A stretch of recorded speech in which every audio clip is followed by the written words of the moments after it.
તો ઉત્તરકાશી આપણે બદ્રીનાથ જઈએ ને તો વચ્ચે ઉત્તરકાશી આવે, ગંગા કિનારે, તો ઘણી વાર જાય. સમજે?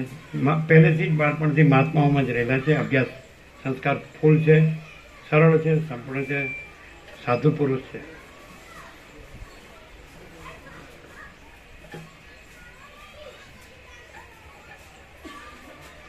અહીંયા વર્ષોથી લાભ લે છે.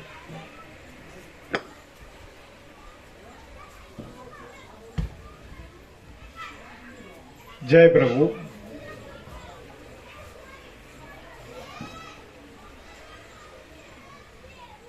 એવું કદાચ કહું કે પ્રભુ એટલે પ્રભુ, બાકી શંકર ભેળપુરી હાઉસ. તો જેવી રીતે પ્રભુએ એક પુસ્તક આપ્યું છે રમણ મહર્ષિનું છે, સંસ્મરણો, પત્રોના સંસ્મરણો.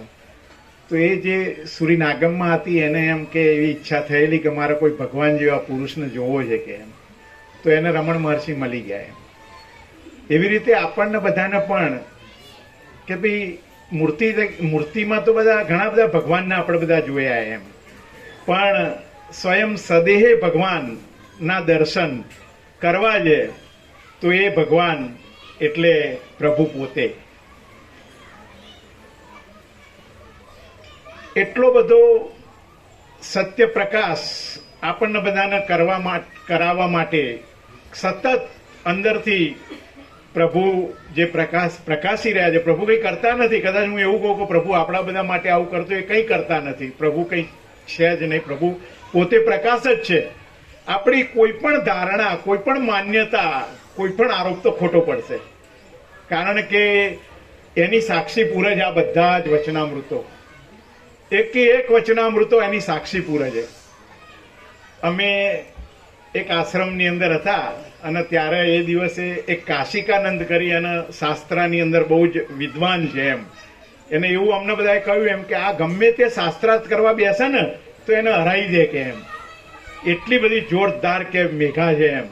તો પછી આવવાના હતા એટલે આમ રાહ જોઈને બેસી રહ્યા હતા કે ક્યારે ગાડી આવવાનું, ઉતરાને જોઈએ અને બરોબર. પછી આયા, પછી એમની તો અવસ્થા ખૂબ થઈ ગયેલી એટલે બહુ બોલ્યા નહીં એ, બરોબર. પણ પછી આ તત્વબોધને સાંભળ્યો તો એવો વિચાર આવ્યો, કારણ કે આવા શાસ્ત્રાર્થો ઘણા થતા, શંકરાચાર્ય અને મંડન મિશ્ર વચ્ચે થયેલો શાસ્ત્રાર્થ, બરોબર. એટલે એકબીજાના શાસ્ત્રાર્થની અંદર હરાવવાના નહીં હોય એમ. તો મને આજ સવાર ઉઠ્યો તો એવો વિચાર આવ્યો કે પ્રભુનો શાસ્ત્રાર્થ કરવા બેસાડે, બરોબર, અને પ્રભુ ખાલી એટલું બોલે કે પરમ ચિદાકાશ, પરમ જ્યોતિ, અખંડ જ્યોતિ, અને પલાઠી વાળીને પછી મૌન કરીને બેસી જાય. પછી સામેવાળા જેટલા બધા તર્ક ને વિતર્કો લાવવા હોય એટલા લાવવા, પણ એને કાપી શકે ખરા? એ ના કપાય. તો એ તમે જુઓ, એક નહીં, હજારો રોજ પ્રભુ આવીને બેસે ને રોજ 4 નવા વચનામૃતો આયા હોય. એટલે એક દિવસ અમે હોલમાં બેઠા હતા તો એવું અંદરથી થયું એમ કે વહાલે વચનામૃતમાં રહસ્ય ભર્યું. આ રહસ્ય એક જ છે કે જે આપણે પોતે છીએ, એટલે બુદ્ધે જે 4 આર્ય સત્યો કહ્યા, બરોબર, કે દુઃખ છે, દુઃખનું કારણ છે, દુઃખનો ઉપાય છે, અને ઉપાય સંભવ છે, નથી સંભવ એવું નહીં. અને એ ઉપાય, આ પરમ ચિદાકાશ પ્રકાશ એ ઉપાય છે. અને એ ઉપાય આપણે બધા પોતે છીએ જ. પ્રભુએ ત્યાં બદપુરામાં ક્યાં કહેલું એમ કે ભાઈ તમે અમને ભગવાન જોવો છો તો અમે તમને બધાને ભગવાન જોઈએ છીએ માટે. તો એમની દ્રષ્ટિની અંદર પરમાત્મા સિવાય કંઈ નથી. અહીં આખું આ મોટું આ જગ્યા છે, મોટી મંડપ છે, આ છે, તે છે, બધું છે, પણ ત્યાં એ બધું નથી. એક સ્વપ્ન છે અને એક પરમ ચિદાકાશ, પરમ જ્યોતિ, અખંડ જ્યોતિ પોતે જ પ્રકાશી રહી છે. એવું અમે એમને સતત સાંભળતા રહ્યા. અમે અહીં બેઠા એ જ અવલોકન કરીએ છીએ કે ક્યાંય કશું દ્વૈત આવી જાય એમ.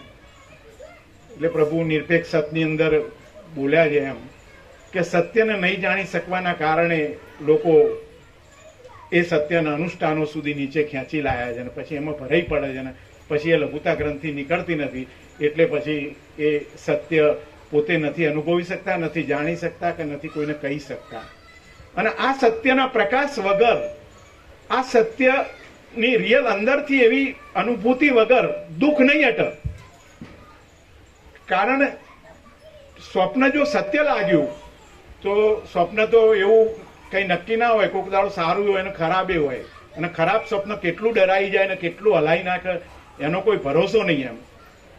તો એ જે પ્રકાશ સ્વરૂપ પ્રભુ પોતે પ્રકાશ્યા અને એ વખતે નિરપેક્ષ સત લખાયું એમ, બરોબર. આ નિરપેક્ષ સતનો પ્રકાશ જ છે એમ. કાલે પ્રભુનો કોઈ તત્વબોધ સાંભળ્યો, એની અંદર યોગ વાસિષ્ઠનું આવ્યું, તો એ અમારા મનમાં હતું, એ વાત આવી ગઈ એમ કે પ્રભુના પ્રકાશથી ઉપર કંઈ નથી એમ. કોઈ અધ્યારોપ અપવાદ નથી, કોઈ દ્રષ્ટિ સૃષ્ટિવાદ નથી, કોઈ વિવર્તવાદ નથી, કંઈ નથી, અને કેવળ પ્રકાશ પ્રકાશે છે. એટલે એમ કે કોઈ કદાચ શાસ્ત્રાર્થ કરવા ગમે તેટલા લોકો સામે બેસે તો આ પરમ ચિદાકાશ, પરમ જ્યોતિ, અખંડ જ્યોતિને કોઈ કાપી ના શકે એમ.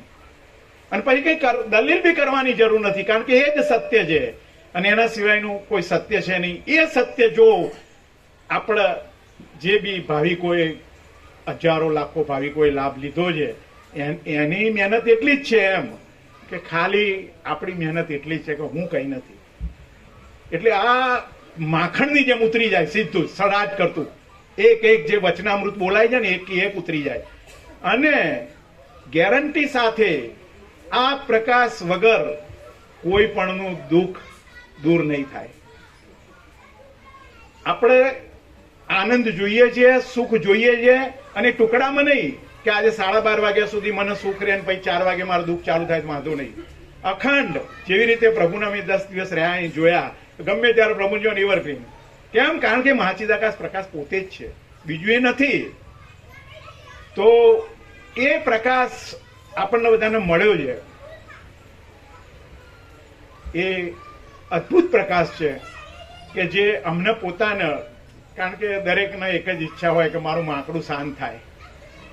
મન છે એક ખતરનાક વસ્તુ છે કે જે કોઈના વશમાં આવે એવી વસ્તુ નથી એમ. અને જેણે તમામ લોકોના આટલો બધો લોકો જોડે વૈભવ છે, આટલી બધી વસ્તુઓ છે, રાચ રચીલું છે, આટલા બધા ભોગના સાધનો છે, અને તોય માણસને દુઃખી દુઃખી દુઃખી દુઃખી કરી નાખ્યો છે.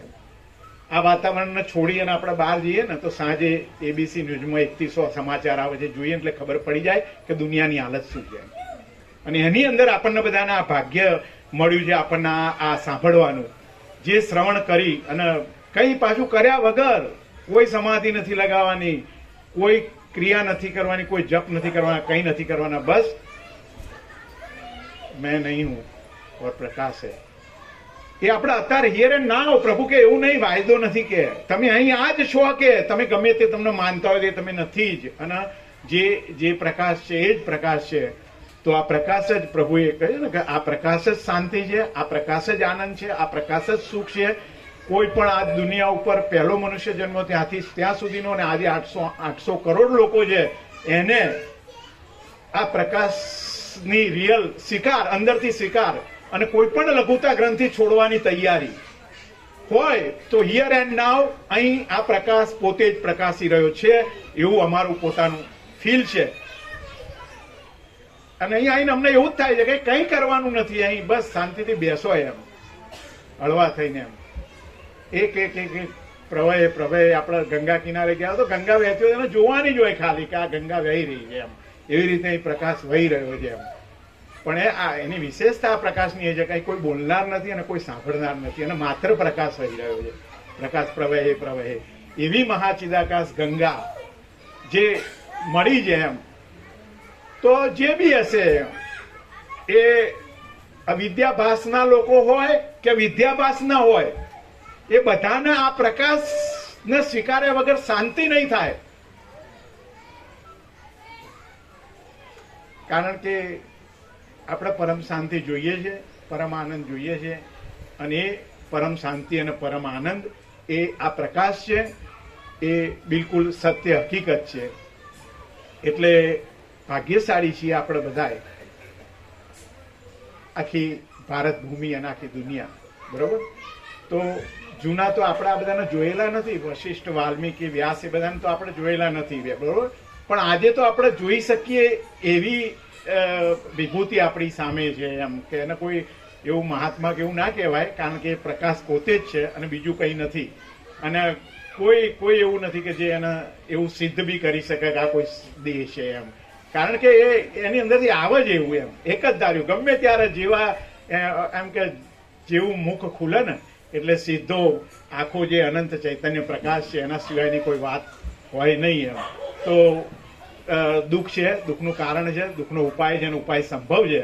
તો એ ઉપાય આપણે બધા જે આ મનુષ્ય જન્મની અંદર આપણે જે આ શ્રવણ કરવા મળ્યું છે આપણને, બરોબર કરી રહ્યા છીએ બધા, તો ખરેખર એમાં કોઈ દુઃખ નથી એમ.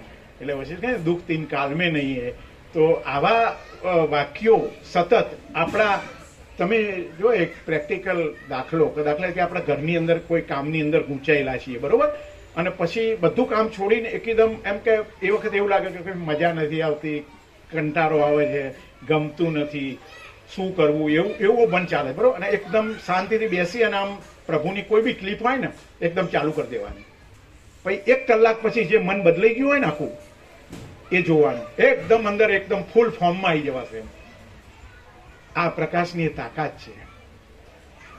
તો અહીં આપણે બધા બેઠા છીએ, 1 કલાકથી શ્રવણ કર્યું, તો આપણી અંદર પણ આ વસ્તુની અસર છે જબરજસ્ત.